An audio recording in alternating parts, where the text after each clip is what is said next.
ಮಾತೇಶ್ವರಿ ಅವರು ಹೆಂಗಿದ್ರು ಅಂತಂದರೆ ಎಲ್ಲರಿಗೆ ತಾಯಿಯ ರೂಪದಲ್ಲಿ ಎಲ್ಲರಿಗೂ ಪಾಲನೆಯನ್ನು ಕೊಟ್ಟರು.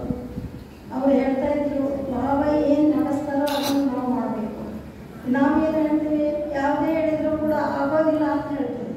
ಬಾಬಾ ನಮ್ಮಲ್ಲಿ ಯೋಗ್ಯತೆ ಇದ್ದರೆ ಮಾತ್ರ ಆ ಕಾರ್ಯವನ್ನು ಹೇಳ್ತಾರೆ, ವಿನಃ ಇಲ್ಲ ಅಂದರೆ ಆ ಕಾರ್ಯವನ್ನು ನಾವು ಕೇಳೋದಿಲ್ಲ. ಮಾಡಿಸುವಂತಹ ತಂದೆ ಎಲ್ಲವನ್ನ ಬಲ್ಲವನಿದ್ದಾನೆ. ಯಾವ ಆತ್ಮದಿಂದ ಯಾವ ಕಾರ್ಯ ನಡೀತಾ ಇದೆ ಅನ್ನೋದನ್ನು ತಿಳಿದು ಅವರಿಗೆ ಸಲಹೆಯನ್ನು ಭಗವಂತ ಕೊಡ್ತಾರೆ.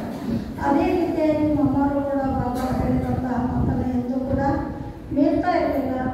ಒಮ್ಮೆ ಒಬ್ಬರು ಹೀಗೆ ಊರಿಗೆ ಹೋದಾಗ, ಹಿಂಗೆ ಜ್ಞಾನ ಪ್ರಚಾರಕ್ಕೆ ಹೋದಾಗ ಒಬ್ಬ ಒಕ್ಕಲಿಗ ಹೇಳ್ತಾನೆ, ಆ ಅಮ್ಮರವ್ರನ್ನ ನೋಡಿದಾಗ ಅವನಿಗೆ ಸಾಕ್ಷಾತ್ಕಾರ ದೇವಿಯ ರೂಪದಲ್ಲಿ ಆಗುತ್ತೆ. ಅವ್ನು ಹೇಳ್ತಾನೆ, ಈ ತಾಯಿಯ ಮಡಿಲಲ್ಲಿ ನಾನು ಮಲಗಬೇಕು ಅನ್ನುವಂಥ ಇಚ್ಛೆ ಆ ಒಕ್ಕಲಿಗನಿಗೆ ಬರುತ್ತೆ. ಆವಾಗ ಆ ಇಚ್ಛೆಯನ್ನು ಅಮ್ಮರವರು ತಿಳ್ಕೊಂಡು ಹೇಳ್ತಾರೆ, ಮಗು ನೀನು ಇಚ್ಛೆಯನ್ನು ಪೂರ್ಣ ಮಾಡಬೇಕು ಅಂದರೆ, ನೀನು ನನ್ನ ಮಡಿಲಿಗೆ ಬರಬೇಕು ಅಂದರೆ ನೀನು ಪವಿತ್ರ ಆಗಬೇಕು ಅಂತ ಅವನಿಗೆ ಸಲಹೆಯನ್ನು ಕೊಡ್ತಾರೆ. ಅವನು ಮುಂದೆ ಒಂದೇ ವಾರದಲ್ಲಿ ತಾಯಿ ನಿನ್ನ ಮಡಿಲು ನನಗೆ ಬೇಕು ಅಂತ ಪವಿತ್ರತೆ ಪ್ರತಿಜ್ಞೆ ಮಾಡಿ ಅವರ ಮಡಿಲಿಗೆ ಬರ್ತಾನೆ. ಈ ರೀತಿಯಾಗಿ ಅಮ್ಮ ಅಷ್ಟೊಂದು ಸಾಕ್ಷಾತ್ಕಾರ ರೂಪದಲ್ಲಿ ಎಲ್ಲರನ್ನ ನೋಡಿದ ತಕ್ಷಣ ಪರಿವರ್ತನೆ ಆಗಿಬಿಡ್ತಿದ್ರು. ಅವರ ದೃಷ್ಟಿ ಬಿದ್ದ ತಕ್ಷಣ ಎಂಥ ಆತ್ಮ ಇದ್ರೂ ಕೂಡ ಪರಿವರ್ತನೆ ಆಗ್ತಾ ಇದ್ರು.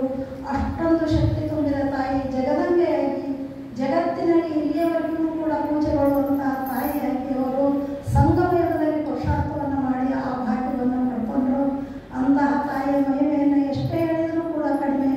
ಒಂದು ಸಲ ಬಾಬಾ ಕಾಟನ್ನು ಹಾಕಿಸುವಾಗ ಸ್ವಲ್ಪ ಚಿಕ್ಕ ಜಾಗ ಉಳಿತು. ಹೇಳಿದರು, ಇಲ್ಲೊಂದು ಕಾಟ್ ಹಾಕ್ರಿ ಅಂತ ಹೇಳಿದರು.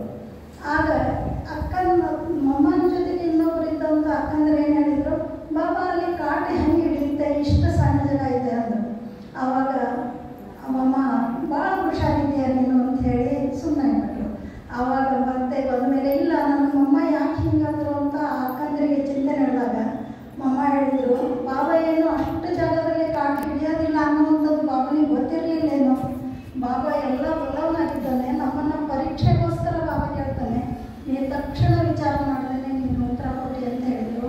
ಈ ರೀತಿಯಾಗಿ ಬಹಳ ಮುಂದಾಲೋಚನೆ ಇರುವಂತಹ ಬಹಳ ತೀವ್ರಗತಿಯಲ್ಲಿ ಸಣ್ಣವರಿದ್ದಾಗ ಕೋರ್ಟಿಗೆ ಹೋಗಿ ಹೇಳಿದರು, ಎಲ್ಲ ಗಂಡಸರು ಕೂಡ ಹೆಣ್ಣು ಮಕ್ಕಳು ಮನೆಯಲ್ಲಿ ಬಿಟ್ಟು, ಮನೆಯಿಂದ ಬಿಟ್ಟು, ತಂದೆ ತಾಯಿ ಪಾಲನೆ ಮಾಡೋದು ಬಿಟ್ಟು ಅವರು ಕಾಡಿಗೆ ಹೋಗ್ತಾರೆ, ತಪಸ್ಸು ಮಾಡ್ತೀವಿ ಅಂತ ಹೇಳಿ ಎಲ್ಲರಿಗೆ ದುಃಖ ಕೊಡುವಂತಹ ಕೊಟ್ಟು ಹೋಗುವಂಥವ್ರಿಗೆ ಕೂಡ ನೀವು ಕೋರ್ಟ್ನವರು ಯಾಕೆ ಹೋದ್ರಿ ಅಂತ ಕೇಳೋದಿಲ್ಲ.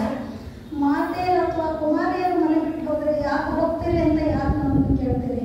ನಾವು ಯಾರಿಗೂ ಕೂಡ ದುಃಖವನ್ನು ಕೊಟ್ಟು ಹೋಗೋದಿಲ್ಲ. ಭಗವಂತನ ನೆನಪನ್ನು ಮಾಡಿ ನಮ್ಮ ಭಾಗ್ಯವನ್ನು ರೂಪಿಸಿಕೊಳ್ಳಿಕ್ಕೆ ಭಗವಂತನ ಮನೆಗೆ ಬರ್ತೀವಿ. ಆ ಸನ್ಯಾಸಿ ಸಾಧುಗಳು ಮನೆಯವರಿಗೆ ದುಃಖ ಕೊಟ್ಟು ಹೋದರೂ ಕೂಡ ಅವರಿಗೆ ಇಲ್ಲ, ನಮ್ಗೆ ಯಾಕೆ ಹೇಳ್ತೀರಿ ಅಂತ ಮಮ್ಮ